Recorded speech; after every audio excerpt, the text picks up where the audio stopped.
guys, welcome back to another video today. Today I am doing a retro movie review on Batman Forever.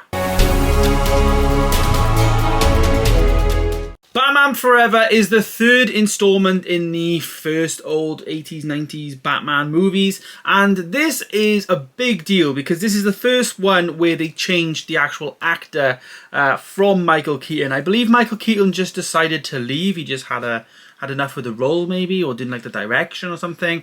But they appointed Val Kilmer as Batman in this one. So this is his first appearance in this movie. We also got two villains in this film. In the past others we did get, I mean Catwoman is a villain, but I don't think I don't know.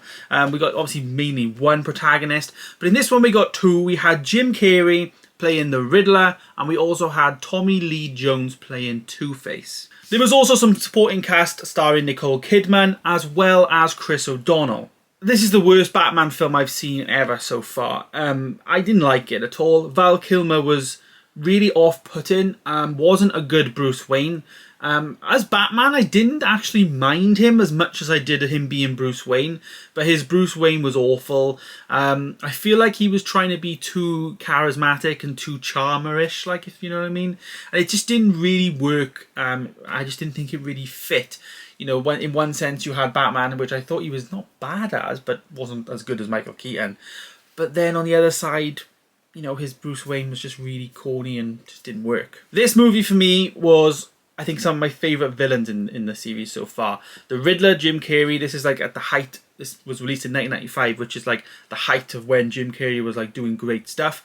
Granted, the film wasn't very good and it isn't in my opinion, but I think his performance was okay. And I think, you know, the type of role that the Riddler is, I think it just works. I think he worked. I think he did a good job. I think he was the best in the film. Tommy Lee Jones playing Two-Face. I think he was, well, initially in the first Batman movie, we did get Billy Dee Williams, who was playing Harvey Dent, but in this movie, it was changed to Tommy Lee Jones. And he was okay, but I got Joker vibes from it, you know? It didn't really sell me the Two-Face type of thing that I was expecting, but he was just nutty and crazy, and it just felt a bit Jokerish, you know. As I say though, this is my worst Batman movie that I've seen after watching Batman as well as Batman Returns. This is going to be a 3 out of 10. It's a really low score. It's not a good film in my opinion. The plot I felt was way all over the place. It was trying to do a lot of different stuff.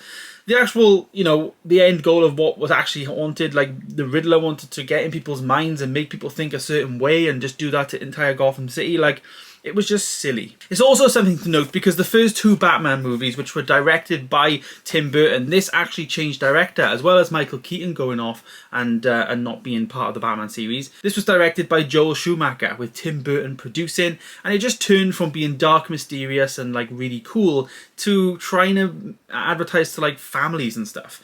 You can tell that with the first two movies here in the UK getting a 15 age rating, but this one has dropped down to a 12. So that's really disappointing to me that it turned more family focused, where for me, I always think, well, you know, Batman to me is gritty, which is why I'm really excited about Robert Pattinson. You know, the films are going to be a 15. It's supposed to be dark. It's supposed to be evil. You know, it's supposed to be that, I think. And this one was just too colourful for me and just too, you know, trying to do something that the character just doesn't fit into. It's almost like Marvel trying to do like a Logan movie but making it like a PG or something. It just wouldn't work because Logan is like a badass. That's just like, that's him, you know what I mean? Anyways, there's my thoughts on Batman Forever. It just wasn't for me. 3 out of 10. I did like Jim Carrey's performance though as the Riddler, and yeah, it's one of those I probably will never want to watch again. But there it is, guys. There is my look at Batman Forever. Let me know what your thoughts on this down below, and of course go back and watch all the other videos where I am watching all the Batman movies in preparation for the new one coming out soon. There you go, guys. Thank you so much for watching. Stay tuned for more, and I'll see you in the next one. Goodbye.